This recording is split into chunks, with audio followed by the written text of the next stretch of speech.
Aquí comienza Hijos de Punta con Raúl Coe. Bienvenidos.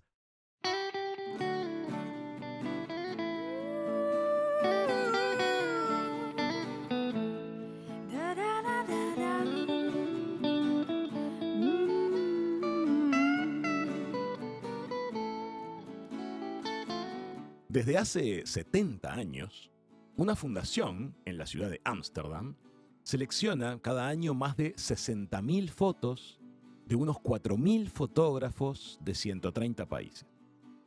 Elaboran una selección de imágenes impresionante y entregan los World Press Photo, que son los mayores premios mundiales del fotoperiodismo. Hay mucho esfuerzo, sacrificio y riesgo detrás de la captura de estas imágenes que nos cuentan lo que está pasando en el mundo.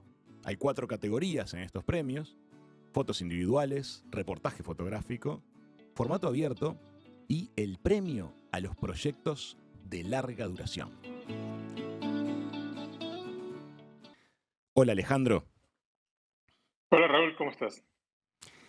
Alejandro es el fotógrafo Alejandro Segarra, ganador hace pocos días del World Press Photo a proyecto de larga duración. Alejandro, gracias por estar con nosotros. Gracias por tenerme. Hay 2 fotografías de Alejandro, han sido tapa y contenido del New York Times, ha colaborado con National Geographic, entre otros medios. ¿Dónde te encontramos ahora? Yo estoy ahora en Ciudad de México, establecido ya desde hace 7 años. Pero tú no eres de allí, ¿verdad? No, yo soy venezolano, nacido y criado en Caracas. Y hay mucho de tu fotografía que ha mostrado estos procesos. Me gustaría un poco que le cuentes a la audiencia, mientras la audiencia que nos mira a través de YouTube también va a estar viendo imágenes que hemos seleccionado de las maravillas que has registrado tú, pero contanos cómo ha sido este camino tuyo de cambiar de país y de mostrar cómo es cambiar de país. No, esta pregunta me dio hasta escalofrío. Eh, Mira, ca- cambiar de país yo creo que es las cosas más difíciles, incluso la cosa más difícil que he hecho yo en mi vida, ¿no? Yo nunca había estado en México, nunca había pisado México y por motivos distintos, mezclados y carambolas del destino, termino aterrizando en Ciudad de México, ¿no?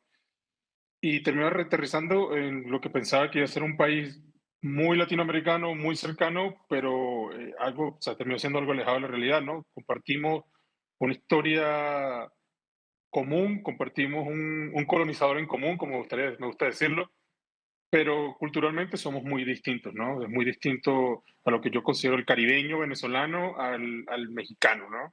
Y no que uno sea mejor que otro, simplemente somos distintos. Ujú. Entonces, esa adaptación a México, a la cultura mexicana, me pega muy fuerte y también me pega muy fuerte, bueno, o sea, tener que dejar el país en su peor momento, ¿no? Se sentía un poco a veces como traición, como que yo más bien debería estar luchando por allá.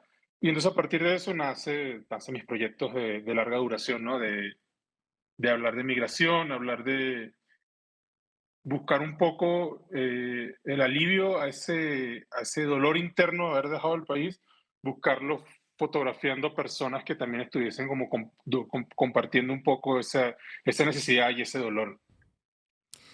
Yo les invito a que visiten el espacio web en particular de Alejandro Segarra. Hay imágenes desgarradoras. A lo largo de muchos años él ha estado siguiendo muy de cerca procesos migratorios, protestas sociales, y hay que meterse, ¿no? Algunas de las imágenes que tú tenés registradas de tu Venezuela, este, sangrando prácticamente, cuesta imaginarse lo que era estar en esos contextos con una cámara en la mano. ¿Qué recuerdas de esos días? Uf, de esos días, que recuerdo esos días, bueno, recuerdo todo, ¿no? O sea, recuerdo, tú me muestras una foto y puedo recordar inmediatamente hasta los olores en que había en la zona, o sea, los olores que estaban penetrando cerca de mí, puedo recordar todo, ¿no? Los gritos de ayuda, los gritos de rabia durante las protestas y también como muchos silencios desgarradores durante muchos funerales. Yo se lo he dicho a mi esposa muchas veces y lo comparto abiertamente, que ya yo he ido a más funerales de lo que alguna persona normal debería ir. No, entonces no, he ido a fotografiar muchos funerales por muchos motivos diferentes. Y entonces recuerdo mucho eso, ¿no? Estar dentro de la protesta y también dentro del contexto de Venezuela es fotografiar lo que tú también estabas viviendo. Es decir, si no había comida en el país, tampoco había comida para ti. Si no había acceso al agua potable, tampoco había acceso a agua potable a ti. Y si no había acceso a medicinas, tampoco había acceso a medicinas a ti. Entonces uno estaba como muy dentro del torbellino y estabas viviendo muy en carne propia todo lo que se estaba registrando. O sea, yo no estaba registrando nada que fuese ajeno a mí porque no había clase social, no había estrato socioeconómico que se escapara de la crisis venezolana. Entonces todo lo que está ahí pasando, pues yo lo vivía muy como esa flor de piel, ¿no? En ese contexto, cuando el orden público está tan herido, estamos ante un caos, hay violencia, hay enfrentamiento. En ese contexto, ¿hay respeto por los fotógrafos? ¿Hay espacio para que te dejen trabajar por parte de los dos, ¿no? Por parte de quien está protestando y también de quien está, digamos, recibiendo esa protesta. ¿Cómo es? Venezuela es un ambiente totalmente represivo para cualquier persona que se dedique a la comunicación y para los fotógrafos, que tenemos que estar en el mismo espacio físico que lo que estamos fotografiando. Lo que queremos lograr es aún más represivo, creo yo. Para las personas que están protestando, les da miedo que el fotógrafo sea parte de los cuerpos de inteligencia del Estado, y al Ajá. Estado le da miedo que uno es un comunicador eh, denunciando su represión. Entonces, terminas tratando de ganarte la confianza de grupos muy pequeños, por ejemplo, en la protesta, que te dejen trabajar alrededor de ellos y que te avalen, ¿no? Alrededor con otros protestantes, ¿no? Alguien te acusa de algo y ellos mismos salen este grupo y te defienden. Esa era una de las formas de trabajar. Y el Estado no le gusta la cámara, el Estado no le gusta la fotografía, no le gusta el registro histórico tampoco, ¿no?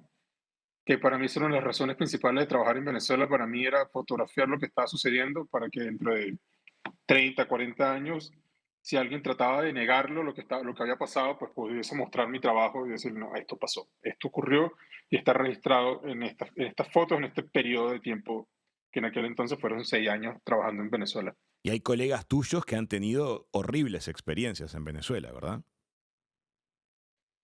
Sí, todo. Lastimosamente lo decimos como que te bautizaron cuando tienes una experiencia así, ¿sabes? Ya te bautizaron. Mi bautizo fue a los 13 días de empezar a trabajar. La Guardia Nacional me detuvo y me golpeó, me lastimó, tuve que ir a la fiscalía, pero fue a los 13 días y esos 13 días para mí fueron, o sea, ese momento para mí fue, al instante supe que esto era lo que yo tenía que hacer por mi país. Como O sea, una si estos misión. tipos le tienen tanto miedo a la cámara, inmediatamente yo supe que esta era mi forma de retar al poder, de una forma u otra, de ser un poco incómodo.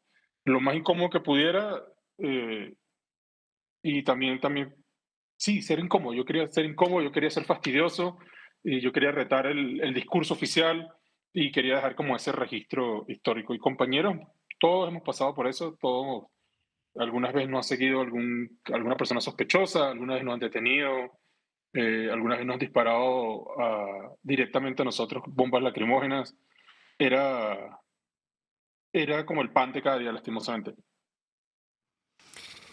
Pasa el tiempo, te vas para México, emigras, pero tu cámara sigue atenta a esos sufrimientos, a esas experiencias tremendas de los procesos migratorios. Contanos cómo te acercás a ese mundo. Sí, todo es haciendo de ese desarraigo. O sea, migrar es un gran desarraigo, es un movimiento, es algo natural de la humanidad, pero al mismo tiempo en un contexto ahora de países, de patriotismo, de ese arraigo muy cultural a tu país, irse es un acto muy doloroso. O sea, te puedes ir molesto, te puedes ir triste, te puedes ir feliz porque te fuiste, pero siempre es un acto que tiene mucha carga sentimental, ¿no? Y, Claro, yo empiezo a fotografiar esto y empiezo a notar que en México también hay una gran ola de migración todo el tiempo cruzando a México, ¿no? Un gran río migratorio que nunca se detiene.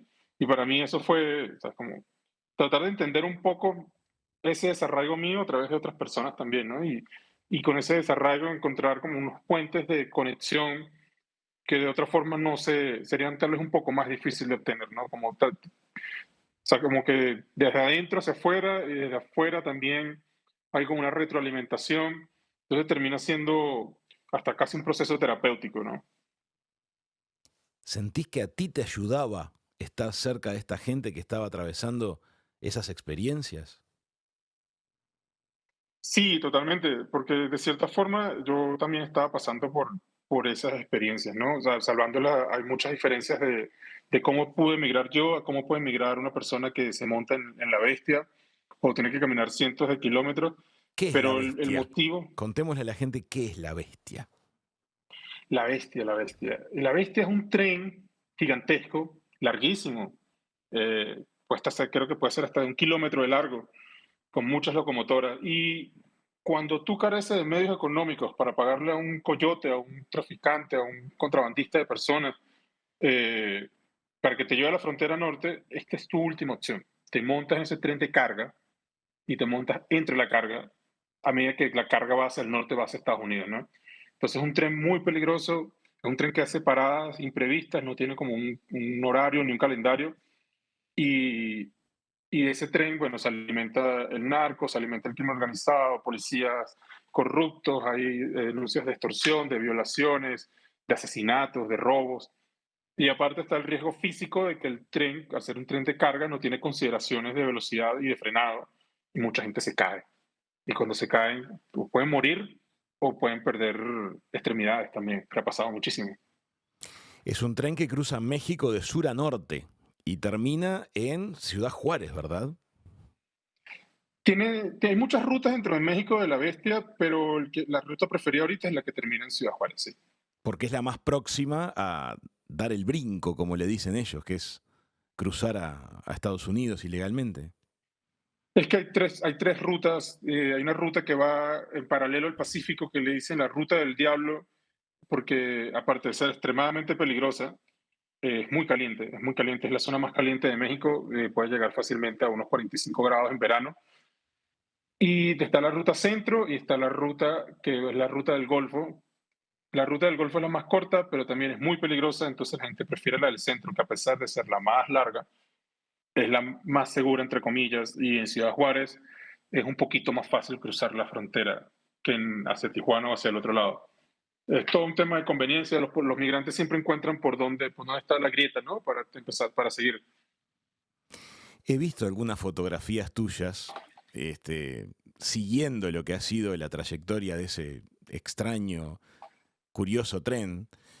Hay imágenes de una potencia, de una violencia visual muy duras de ver, pero también rescatás a veces momentos de una gran humanidad. ¿Cómo te das cuenta cuando se acerca un momento de humanidad en medio de todo ese mundo tan duro para disparar a Mira, tiempo? yo para mí es algo que es como está en que mi forma de fotografiar y es algo que siempre le digo a fotógrafos, aspirantes a fotógrafos, a fotoperiodistas especialmente, es que este grupo de personas, por lo general, nosotros vamos a fotografiar personas tal vez en los peores momentos de su vida. En el peor momento de su vida, ya sea el Darién, ya sea el tren, ya sea la frontera norte-sur, por donde sea. Es en los peores momentos de su vida. Y llegas tú fresquito, recién salido del hotel, que te trajeron en un carro el que alquilaste o te bajaste de un autobús más o menos decente, y vas a fotografiarlo y, no y te dan la confianza de hacerlo y no puedes fotografiarlo de forma cruel. O sea, no lo puedes denigrar, no puedes mirar hacia abajo, no puedes decir esta pobre gente, sino, o sea, el tema es dignificar. O sea, esta gente terca, valiente, que ha seguido adelante por miles de kilómetros, que es súper difícil. Y entonces lo que yo siento por ellos, yo creo, lo que más siento por ellos es una profunda admiración. Entonces, cuando voy a fotografiar, lo hago desde la admiración. Yo los admiro mucho a ustedes. porque ustedes vienen desde Colombia, desde Chile, Venezuela. La mayoría de venezolanos que están en esos países provienen desde miles de kilómetros, 5.000 kilómetros, 4.000 kilómetros por tierra. Entonces, la humanidad que yo busco, siempre la encuentro porque siempre los estoy viendo desde el punto de yo te admiro y, y también porque para mí el tema es un tema de empatía. Yo creo que la gente vea las fotos y haga puentes de empatía con estas personas y puedan ver gestos humanos que ellos pueden tener en su vida privada, ¿no? Hay una foto de dos personas que están en el tren, que están enamorados, uno es de Honduras, otro es de Venezuela, y se están viendo con ojos de amor puro. O sea, tú puedes ver que están profundamente enamorados y están montados en un tren en camino a Ciudad Juárez. Y yo siento que todos hemos visto a una persona con esos ojos, y a todos nos han visto con esos ojos. Y entonces para mí decía, aquí hay un puente de humanidad.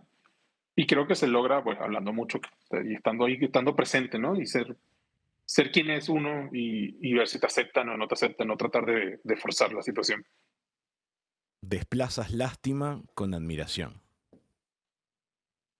Totalmente, los admiro muchísimo. Para mí son las personas, el migrante y las personas más valientes y más tercas que hay en el mundo, ¿no? O sea, no han cruzado 5, 6, 8, 9, 10 países que le dicen, no, vas a pasar, no vas a pasar. Y son gente terca que dicen, pues yo necesito pasar, no es que quiero, es que necesito pasar. Mi vida depende de esto. Y se arman de valor y pasan por donde se supone que no deben pasar. Para mí es un gesto de valor gigantesco. Han cruzado y han visto cosas que nadie se puede imaginar y los cuentos siempre son terribles, ¿no? O sea, los cuentos que te dan y que te echan dan mucho miedo. Compartí alguno que particularmente te haya marcado. Había un cuento, mira, me estaban diciendo, ellos estaban en el Darién, era un grupo venezolano, estaba ¿Qué recién es? llegando a México, Contá qué es el y Darién. ¿A qué se le llama el tapón el, del Darién? el Darién es un tapón, literalmente, es un trozo de bosque que es Ujú. tan denso que no hay forma de cruzarlo, o sea, nunca se ha podido hacer una carretera. Es muy denso, tiene muchas montañas, tiene muchos cerros, tiene muchos ríos y es lo que corta la carretera panamericana. Es decir, la carretera panamericana que va bajando, corta ahí y vuelve a empezar otra vez en Colombia porque no ha habido manera de hacer una carretera. Es una Estas selva personas hiperdensa. hiperdensa y casi virgen, ¿no? Entonces también hay riesgos naturales. Y estas Insectos, personas, animales, estos todo. venezolanos, Ujú. cruzan por ahí, ellos estaban diciendo que venían cruzando. Dicen que era un grupo y uno de ellos se cayó y estaba muy fuerte lastimado en mitad de la selva y ellos venían caminando río arriba, o sea, en contra del río. Y esta persona estaba tan lastimada que le hicieron una pequeña balsita con algunos tronquitos y lo pusieron en la balsita y le dijeron, o sea, para atrás no podemos llevarte ni para adelante, o sea, nos condenarías a todos. Y lo pusieron en una balsita y le dijeron, te vamos a lanzar por el río abajo para ver si llegas hasta el pueblo. Pues imagínate, la mirada de miedo y de terror de ese hombre, y el muchacho me dijo, yo sabía que estaba viendo a los ojos un hombre muerto. Y a mí todavía me da escalofríos esa historia, ¿no? O sea, me da todavía escalofríos porque imagínate ese momento de dejar a una persona flotando en un río, en una selva casi virgen. No hay nada que te asegure. O sea, él sabía que estaba yendo hacia su muerte. Entonces, esa historia siempre me hace pensar mucho sobre la travesía de los venezolanos a través del Darién. ¿Y cuántos miles deben ser, no? Porque nos llega una, pero cada día son cientos de historias así. Sí, cuentan historias así, cuentan historias de que encuentran niños extraviados solos en la selva, que encuentran gente muerta, que incluso en la noche fue que los atacó un jaguar por la espalda. Eh, hablan de historias de narcotraficantes que se los encuentran en el camino, de violaciones. Son historias horribles, pero lo peor de todo esto es que estas personas por lo general me dicen que yo preferiría cruzar el Darién 3 o 5 veces antes que cruzar México una sola vez. Tanto así. Entonces, sí, para mí eso fue también un punto de partida en el proyecto, ¿no? A partir que empecé a escuchar eso constantemente, que me dicen, no, el Darién fue fácil comparado con México, el Darién fue sencillo comparado con México. El Darién sabíamos que era el camino hacia adelante, y había que durar, pero México es gigante, es difícil, es burocrático, es político, está todo hecho para que no lo logres. O sea, ya no son barreras naturales, son barreras hechas por el hombre. Entonces, la gente constantemente me hacía eso y a partir de ahí también nace el proyecto, ¿no? De cómo México es coautor de las políticas antimigratorias de Estados Unidos. O sea, ellos aquí se lavan mucho las manos, pero la realidad es que México tiene unas políticas antimigratorias bastante agresivas y activas. México a nivel de gobierno y a nivel de sociedad no quiere que suceda eso, no quiere que pase todo ese volumen de gente por su territorio rumbo a Estados Unidos. Yo encuentro la sociedad mexicana bastante amplia con los migrantes. Creo que hay una comprensión de que los mexicanos, en su gran mayoría, o sea, tienen o conocen a alguien que se fue a Estados Unidos, especialmente en las zonas más pobres de México. Pero viene por parte del gobierno mexicano, más que todo, ¿no? Hay una complacencia y hay un uso político de los migrantes. O sea, el flujo migrante se hace mayor o menor dependiendo de las exigencias que también tenga México con Estados Unidos o Estados Unidos con México. Y se utiliza mucho como política, o sea, como herramienta política, ¿no? Y, por ejemplo, México tiene mucho más funcionarios tratando de tener migrantes que lo que tiene Estados Unidos. Eso es algo que no se sabe. Qué dato sorprendente. Sí, tienen mucho más funcionarios tratando de tener migrantes en la frontera norte y la frontera sur de lo que tiene funcionarios el CBP, el Border Patrol de Estados Unidos, de la patrulla fronteriza. Se detienen cientos de mil, el año pasado se detuvieron como 384,000 migrantes en la frontera sur. Hay un rol activo del Estado tratando de poner obstáculos para poder negociar con Estados Unidos o para poder complacer a Estados Unidos o para cambiarlo por visas de residente o de trabajo para mexicanos en Estados Unidos. Entonces sí hay un rol activo que es bastante agresivo y creo que pasa muy por debajo de la mesa porque todos tenemos esta imagen de México de país donde se huía de las dictaduras, ¿no? En el siglo XX se pedía asilo y era un paraíso, no un paraíso, pero un lugar seguro tal vez, ¿no? Para solicitantes de asilo, ¿no? O sea, los que huían de Chile, los que huían de Argentina, Uruguay, Brasil, y también de los países del Caribe, pues se iban a México a pedir asilo y se quedó como esta imagen de México receptor de solicitantes de asilo y de inmigrantes, pero ahora es todo lo contrario, o sea, están buscando activamente expulsarlos o detenerlos. Y este sueño que tantos miles de personas persiguen con esfuerzos asombrosos para tratar de ir a Estados Unidos, ¿sigue teniendo sentido, Alejandro? Cuando llegan a Estados Unidos, ¿encuentran lo que de alguna manera soñaron? Yo creo que lo que sueñas, creo que depende mucho, ¿no? Pero una vez alguien me lo explicó de una manera muy clara, pues yo le pregunté lo mismo, ¿no? Porque ya estamos hablando porque yo vivía en México y cuáles eran las diferencias que encontraba, porque yo no vivía en Venezuela. Y yo le pregunté por qué tú no te quedas en México. Y él me dijo, mira, hermano, yo prefiero ser pobre en Estados Unidos que ser pobre en México. O sea, Ajá. prefiero ser pobre en Estados Unidos que ser pobre en Venezuela. Porque yo sé que donde yo voy a ir siendo pobre, muy probablemente no me maten por un par de zapatos o por un celular. Y lo que poco que haga todavía me va a alcanzar para enviar de vuelta a mi familia en Venezuela, a mi mamá, a mi papá, a mi esposa. Los sueldos en México, para los que nos están escuchando, los sueldos en México son terriblemente bajos. Ajá. Son mucho más bajos que, por ejemplo, que Costa Rica o que Guatemala. Entonces las personas también que salen de Centroamérica encuentran a México que no alcanza para vivir y enviar dinero de vuelta. Entonces eso es lo que me decían. Yo prefiero ser pobre y estar seguro en Estados Unidos, o sea, un poco más seguro en Estados Unidos, que ser pobre en un barrio venezolano. En las peores zonas de Bogotá, o las peores zonas de Medellín, o las de Lima, ¿no? O sea, y eso a mí me dio, o sea, me hizo entender mucho también por cuál es la necesidad de ir hasta allá. No es simplemente una promesa, sino hay una promesa de por lo menos seguridad física, más seguridad física de lo que algunos países de Latinoamérica te pueden proveer.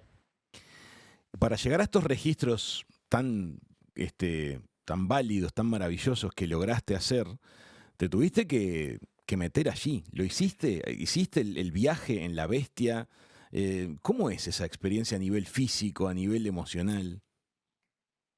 El pedazo de la bestia, o sea, y esto es algo que no oculto nada, o sea, es un pedazo de unas cuantas horas nada más, ¿no?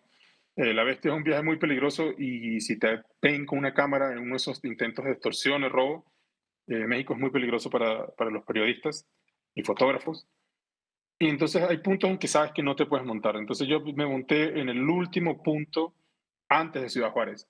Está como unos 80 kilómetros de Ciudad Juárez, ¿no? Ujú. Lo hice después de varios intentos. Hice 5 intentos de montarme. Varias veces el tren llegaba sin migrantes. A veces el tren llegaba de madrugada y no había forma, no había luz para fotografiar. Hasta que un día pude montarme a eso de las 10 de la mañana. Eh, Gracias a Dios me monté. Y es una experiencia. Uno llega y la gente, tú piensas que lo que quieren es agua, digo, comida, y la gente lo que te está es deshidratada. O sea, ese es el desierto de Chihuahua, es un desierto como lo que lo puedes imaginar de toda la vida. Y hay gente terriblemente deshidratada, no con tanta hambre, pero mucha deshidratación en vagones de carga que durante la noche se pone tan frío el desierto que no te puedes apoyar en él, y en la tarde se pone tan caliente que tampoco te puedes apoyar en él. Entonces casi todo el tiempo van sentados o parados, Claro. tratando de moverse, ¿no? Y escucho los cuentos de ellos y las historias que te cuentan de dónde se detienen, cuánto tiempo se detienen, quién aparece cuando se detienen.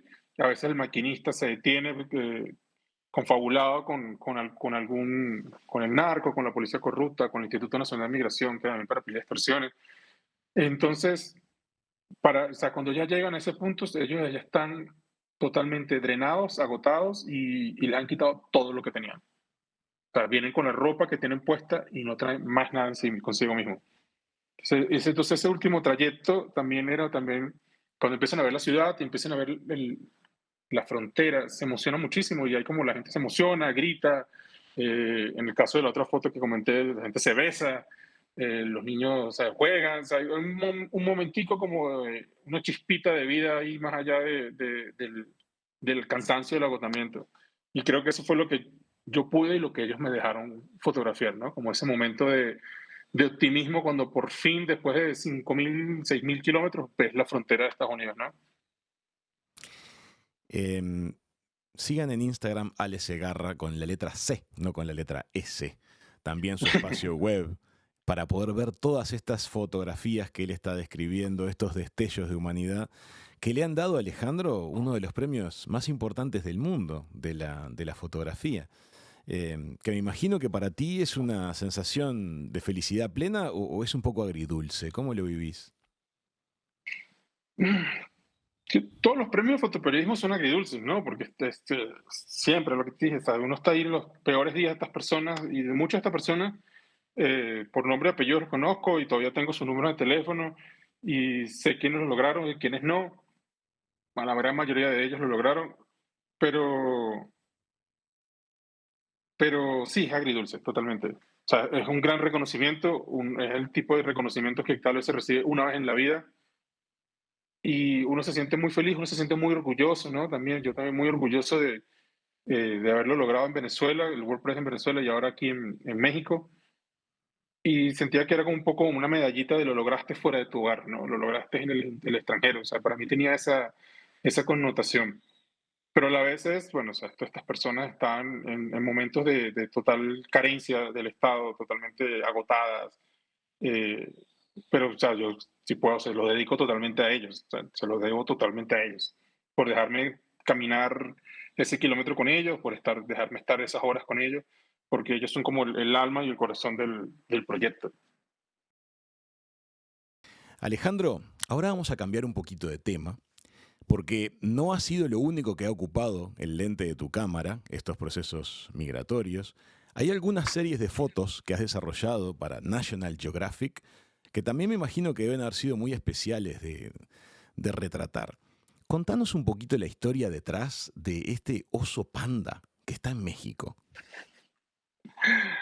Mira, ese oso panda, Dios mío, para mí los trabajos de National Geographic son trabajos para mí que son divertidos, ¿no? O sea, son de hecho tres, siempre son sobre animales, me encantan los animales, tengo una debilidad por los animales. Y claro, este oso panda eh, entra un poco con el tema de la migración, ¿no? Era como este oso que no pertenece a Latinoamérica, Claro. que viene de China, es el último de su clase que no pertenece a China, pero es el último de Latinoamérica, el único de Latinoamérica. Y yo sé, ahí hay una historia, hay un trasfondo ahí de movimientos culturales, movimientos políticos entre potencias. eh, Pero al mismo tiempo había un sentimiento ahí de empatía con el panda, porque yo más o menos lo veía y decía, yo tampoco pertenezco aquí. Y sin embargo, estamos aquí tú y yo de frente a frente, ¿no? O sea, y entonces siempre viene un poco por ahí, o sea, todos mis trabajos giran siempre, los personales y a veces mucho mis ideas, siempre giran y dan vueltas y orbitan esta idea del hogar, ¿no? Y de la búsqueda del hogar, la búsqueda de la sensación de pertenencia. Y entonces este panda, pues a mí me divirtió eso y yo le mandé un correo a mi editor, le dije, oye, hay un panda que es el último de Latinoamérica. ¿Cómo fue a O parar sea, ahí, Alejandro? ¿Cómo fue a parar a México? ese panda es la tataranieta de un panda que llegó en los 70 a México, ¿no? México reconoce a China como el único representante de China en el mundo, así desconociendo a Taiwán. Es Ajá, una historia muy real, o sea, o sea, historia oculta de México. Y China, en agradecimiento, a los 2 años, 3 años, le regala un par de pandas. bien. Y estos par de pandas son los primeros pandas en el mundo que logran reproducirse fuera de China. Y después, claro, ellos se reproducen y después de eso China cambia su política. Digo, ya nosotros ya no regalamos pandas, ahora alquilamos pandas. Entonces tú me pagas a mí un fee por este pago, este panda, y yo lo utilizo para restaurar el hábitat de los pandas. Por eso los pandas dejaron de estar en peligro de extinción a estar totalmente a salvo. Y China utiliza esto como se llama la diplomacia del panda. Entonces, por ejemplo, una vez Berlín le vendió armas o le vendió tecnología a Taiwán y China le quitó los pandas al zoológico de Berlín. O sea, entonces hay una diplomacia del panda. Entonces, a medida que los pandas han ido muriendo, poco a poco, los pandas debería durar hasta los 25 años, este tiene 33, 34, era muy interesante que todos los pandas que habían sido regalados por China han ido muriendo poco a poco hasta que llegó a este último panda que está muy viejita, un panda ya geriátrico, y esta era la historia de ella, ¿no? O sea, y así lo propuse, ¿no? Como esta panda que no pertenece aquí, es la última de su clase y no va a haber, no hay descendencia. Y China no va a regalar otro. O sea, pues ya esa política se acabó. Claro. Se acabó hace 30, 40, ni siquiera hace 40 años ya se acabó. Las imágenes que muestran en la galería de fotos de Alejandro a esta panda en el Zoológico de México son realmente graciosas y desgarradoras a la vez, porque hay momentos en que se la ve muy sola, no parece haber mucha gente mirando su espacio, está inclusive hasta de espaldas al poco público que hay, y captaste un momento en que está diciendo con todo su lenguaje corporal lo que le está pasando. Había muchos momentos, tuvimos que instalar para estas fotos, muchas de estas fotos, tuvimos que instalar una cámara dentro, una cámara remota con una caja especial que era una caja anti-pandas, para que no pudiese abrir y un panda tiene mucha fuerza y tiene unas garras muy fuertes.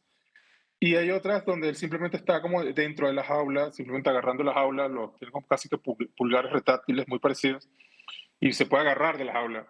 Eh, yo tengo tantos sentimientos encontrados respecto a ese proyecto y al concepto del zoológico. A mí no me gusta visitar zoológicos y no me gusta ver los animales ahí, pero a la vez entiendo que esto fue un panda que ya había nacido en cautiverio, que es la tataranieta de otro panda que vino hace mucho tiempo y tenía que yo apartar un poco ese sentimiento y enfocarme en la fotografía, pero sí me da lástima, ¿no? Pero durante mucho tiempo esta panda, vale acotar que ella tuvo sus hermanos Ujú. y ella creció con sus hermanos. Lo que pasa es que su mamá y sus hermanos han ido muriendo, o sea, ella ha ido sobreviviendo más y ha vivido más de lo que debería vivir un panda, o sea, es un panda histórico prácticamente, ¿no? O sea, un panda no debería vivir. Alejandro, ¿cómo funciona el mundo del fotoperiodismo?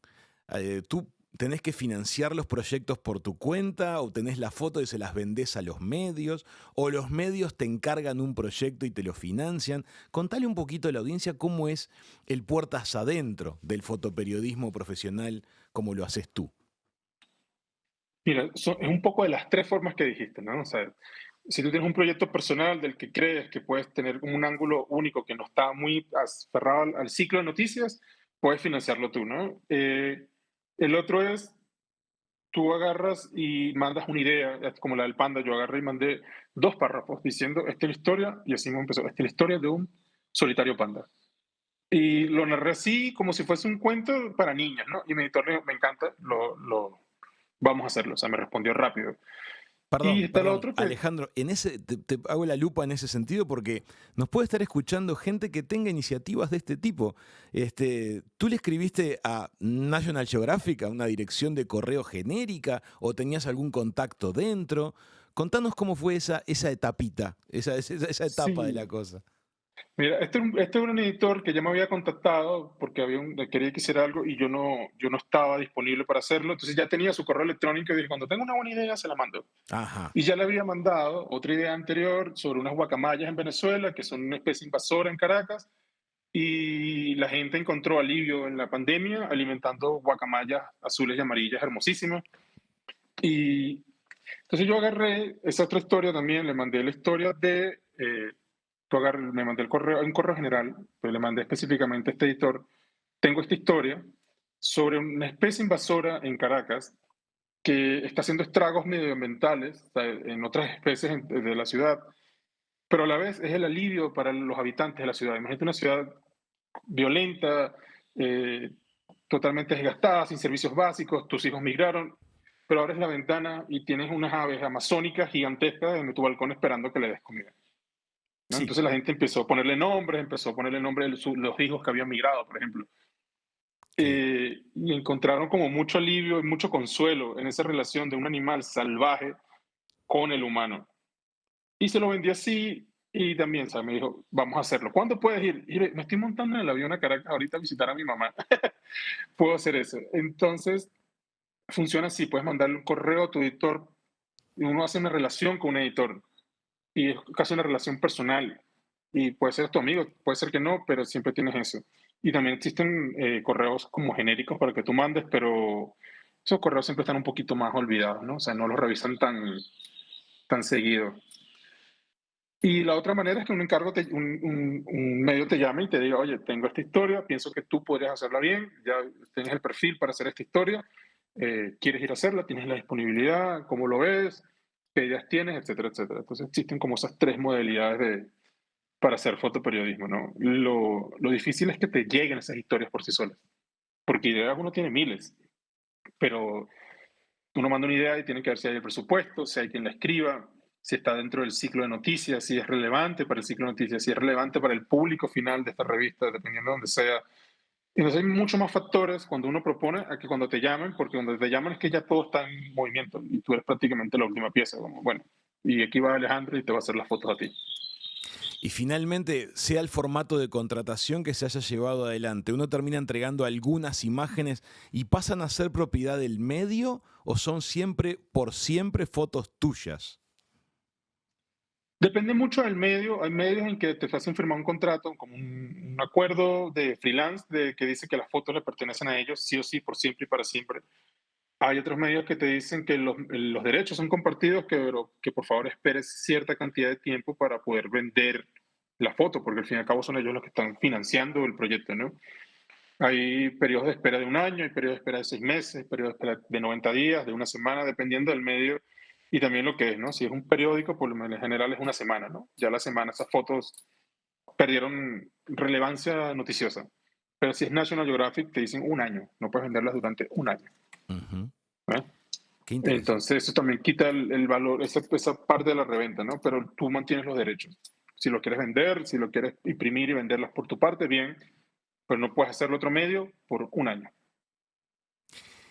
¿Cómo es en estos ámbitos, digamos, de alta presión, cuando van a cubrir eventos bélicos o enfrentamientos sociales? Hay una comunidad de fotoperiodistas, ¿verdad? Hay ayudas cruzadas entre los colegas.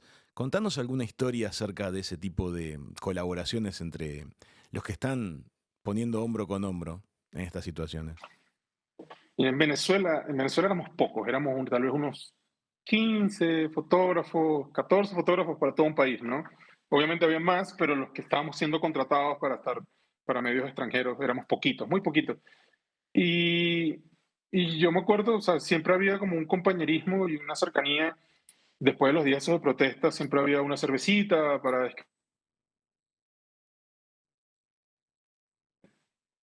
de bastante un poco de estrés, ¿no?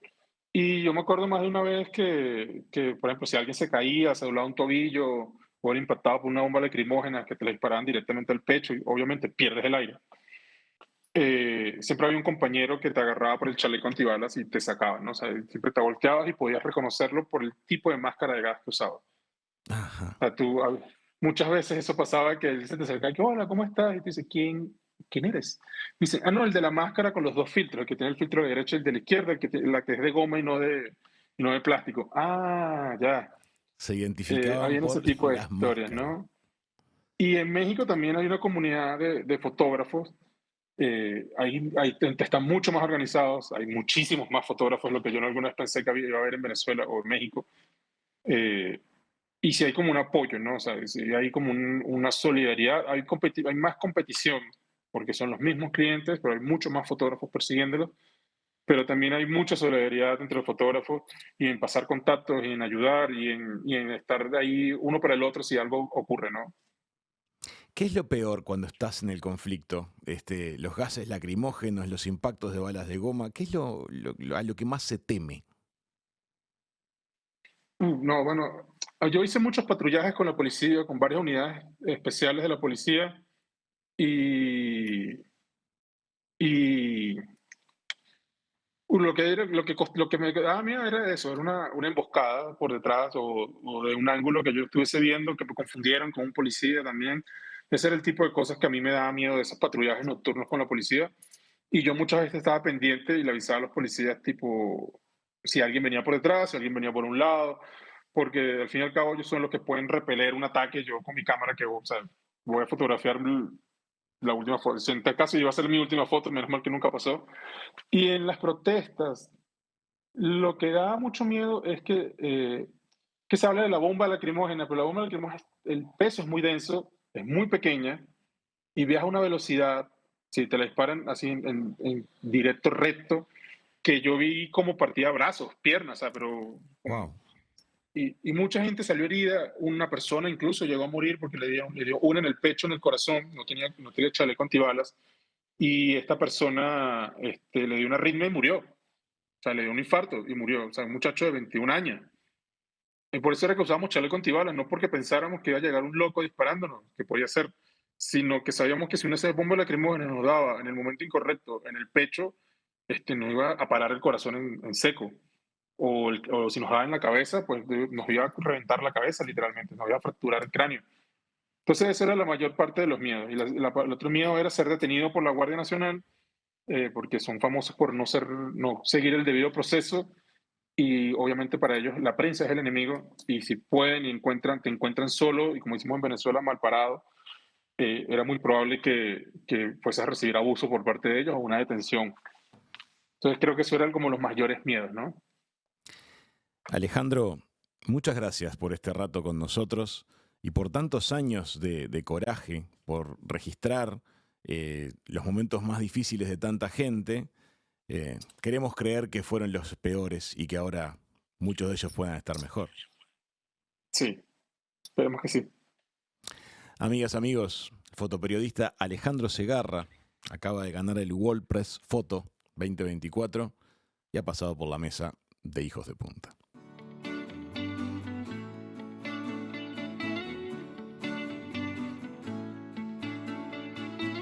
Esto fue Hijos de Punta. Raúl Coe, todos sus invitados y una muy buena charla. Los martes y los jueves a las 14 en Radio Mundo. ¡Viva la radio!